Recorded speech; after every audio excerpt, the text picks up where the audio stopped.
Élu, ceci est une mission prophétique venue du ciel. Ce message ne vient pas des hommes, ce ne sont pas mes propres idées, mais de Dieu lui-même. Permettez-moi d'être clair dès le départ, vous n'êtes pas ici par accident. Ce moment n'est pas une simple coïncidence. Le ciel vous parle directement. Dieu a déjà préparé la scène pour le prochain chapitre de votre vie. Et il est temps pour vous d'entrer dans l'appel divin qui vous attendait.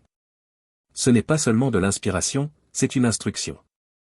Vous avez été marqué pour quelque chose de précis. Vous avez demandé, pourquoi suis-je encore là? La réponse est simple, parce que votre mission n'est pas terminée. Et en ce moment même, Dieu réactive la mission que vous aviez presque oubliée, rallume l'appel dont vous avez tenté de fuir, et réveille le feu que la vie a essayé d'éteindre.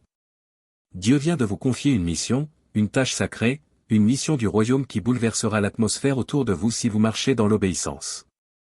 Et cette mission demandera plus que la simple croyance. Elle exigera de la hardiesse, de la pureté et une reddition totale. Ce n'est pas le moment de reculer. C'est votre moment d'investiture.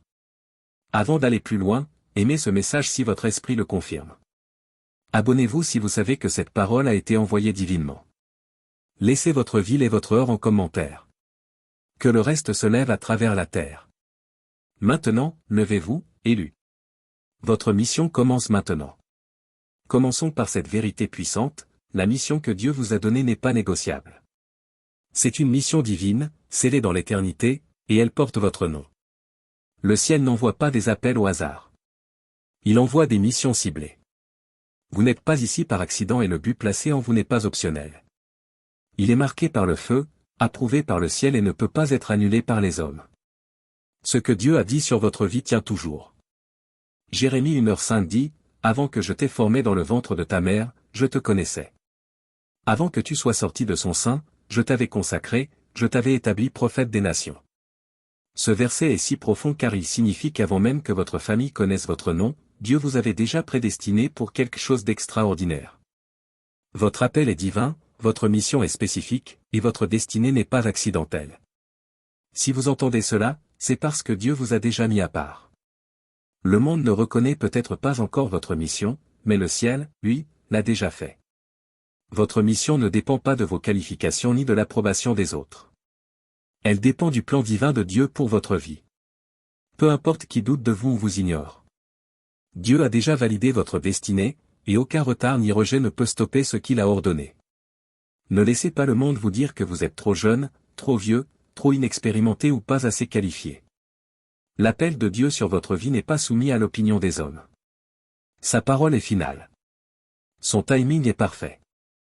Et sa mission à travers vous s'accomplira, non par la force, ni par la puissance, mais par son esprit. Si j'insiste sur l'urgence, c'est parce que Dieu agit plus vite que jamais. Le monde change, et ce n'est pas seulement une question d'événements actuels, c'est une question de timing divin. Le ciel accélère le processus. Ce qui était retardé hier avance aujourd'hui.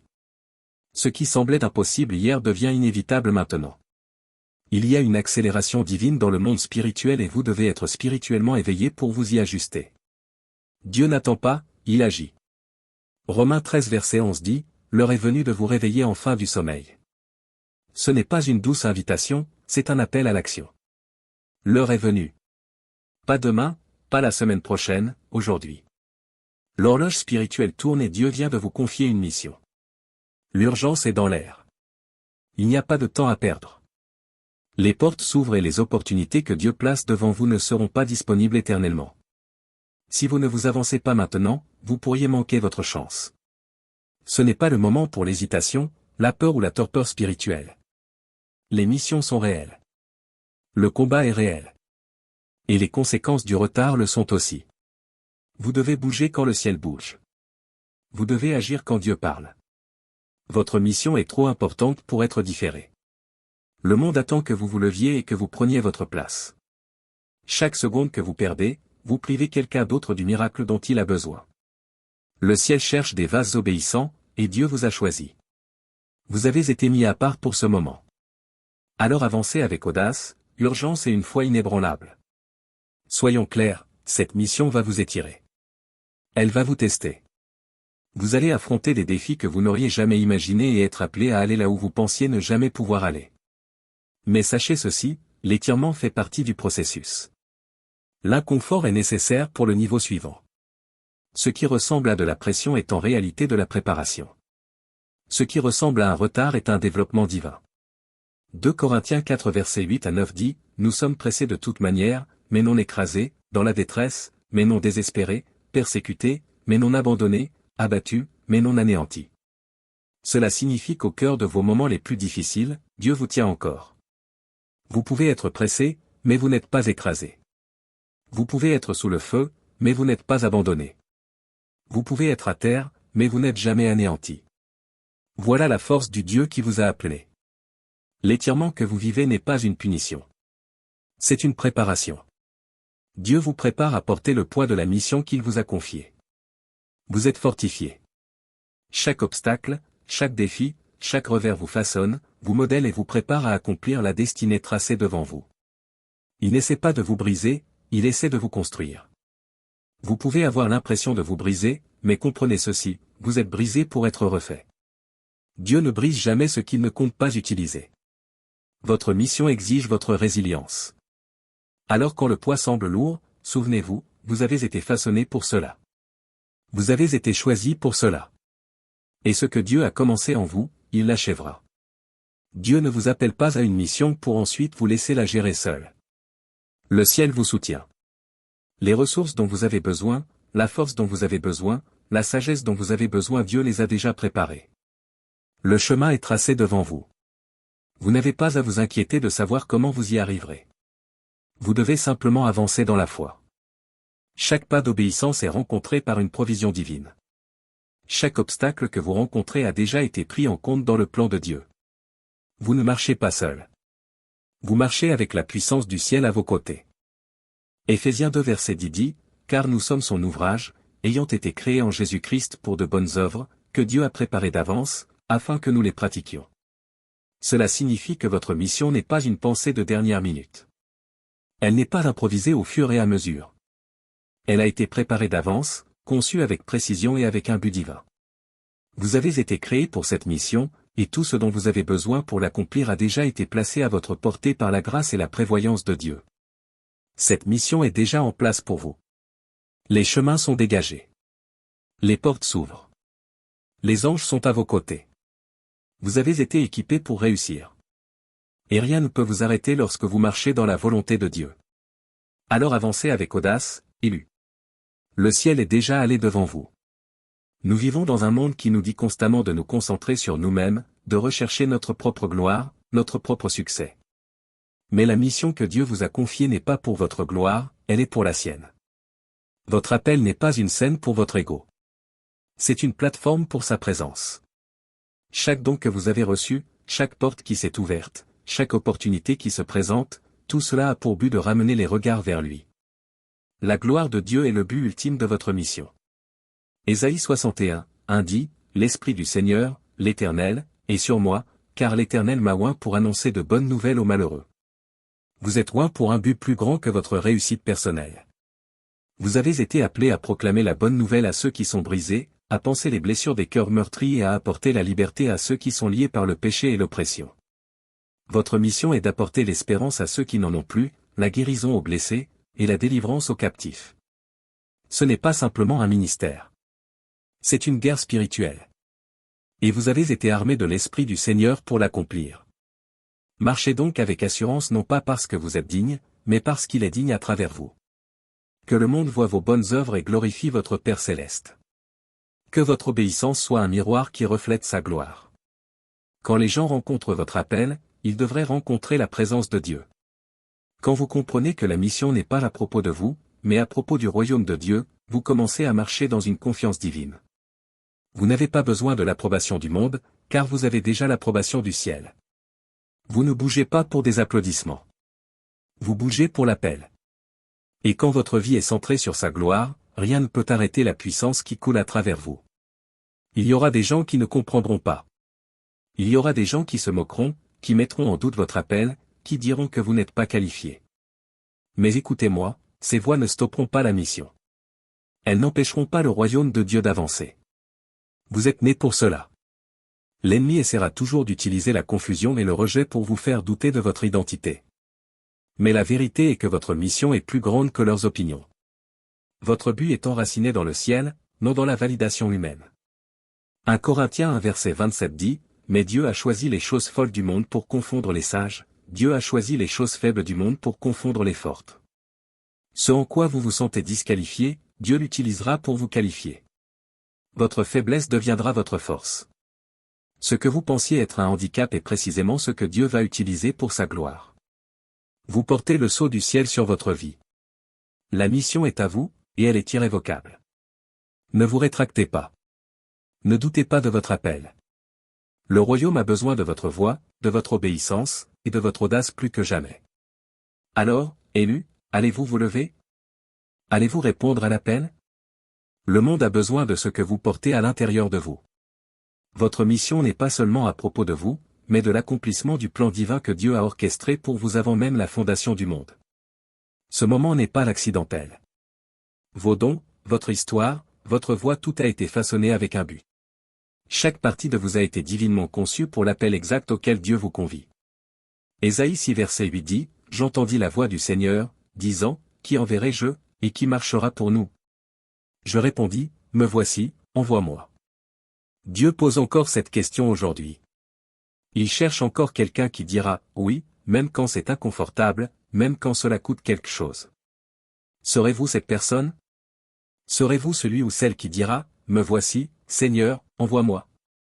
Car quand vous dites « Oui », le ciel bouge, les anges sont envoyés, la faveur est relâchée, et des portes divines commencent à s'ouvrir. Votre mission n'est pas petite. Elle est éternelle. L'impact de votre obéissance se répercutera dans l'éternité. Votre mission changera des vies, changera le cours de l'histoire et transformera l'atmosphère de cette génération. Le royaume appelle. Allez-vous répondre?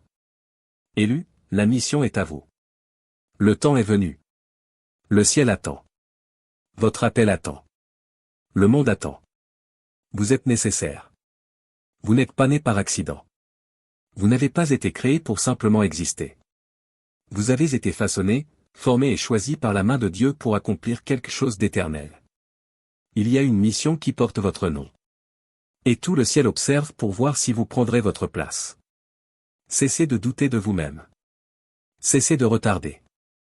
Entrez dans la mission que Dieu a placée devant vous. Levez-vous avec audace. Marchez dans l'autorité. Parlez avec puissance. Le temps des hésitations est terminé. Dieu vous a appelé pour un temps comme celui-ci.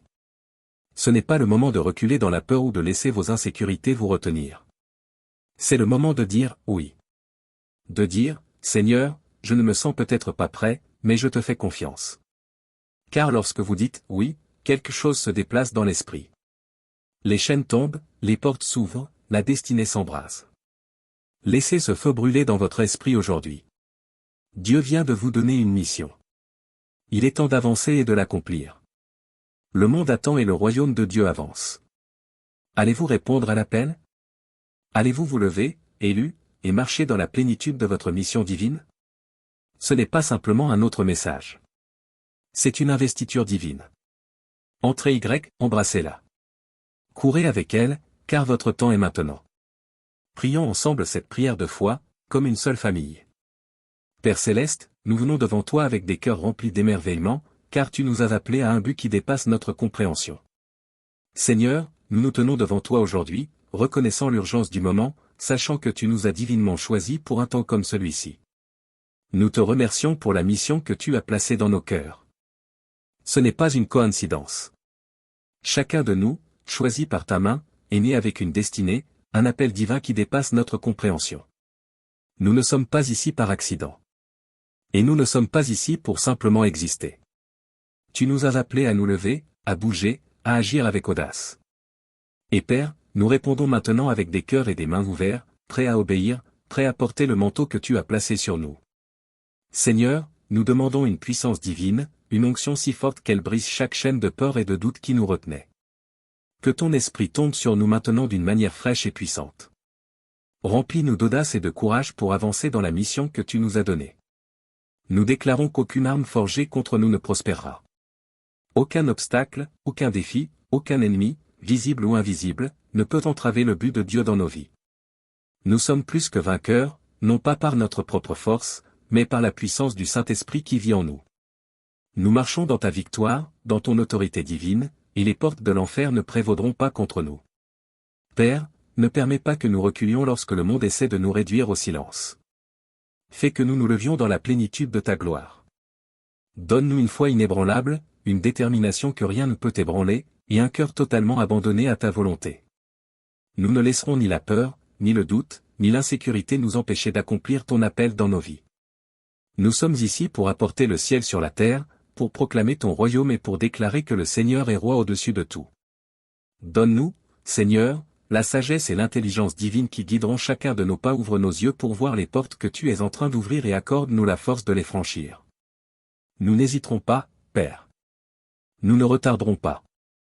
Nous bougerons quand tu dis de bouger, nous parlerons quand tu dis de parler, et nous agirons quand tu nous appelles à agir. Nous nous tenons unis, ô Dieu, sachant que nous ne sommes pas seuls. L'armée céleste est avec nous. Les anges sont en mission. Le Saint-Esprit habite en nous. Et Jésus intercède pour nous auprès de ton trône. Nous sommes pleinement équipés pour chaque bonne œuvre que tu as préparée d'avance pour nous. Père, que nos vies soient un témoignage de ta grandeur. Que le monde voie ta gloire à travers notre obéissance. Nous ne serons pas influencés par l'approbation des hommes, mais nous vivrons pour ta gloire, les yeux fixés sur toi comme la source de notre force et la raison de notre existence. Nous terminerons l'œuvre que tu nous as confiée. Seigneur, nous savons que la mission que tu nous as donnée est plus grande que nous-mêmes. Elle n'est pas pour notre propre gloire, mais pour que ton royaume vienne et que ta volonté soit faite sur la terre comme au ciel. Nous sommes des vases, Père, et nous t'offrons nos cœurs, nos esprits, nos mains et nos pieds pour que tu les utilises à tes fins. Me voici, Seigneur. Envoie-nous.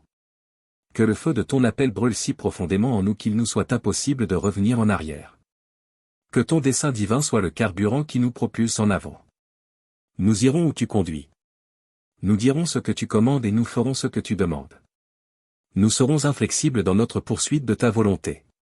Nous brûlerons de passion pour les âmes qui attendent la vérité, pour les captifs qui ont besoin de liberté, pour les cœurs brisés qui ont besoin de guérison.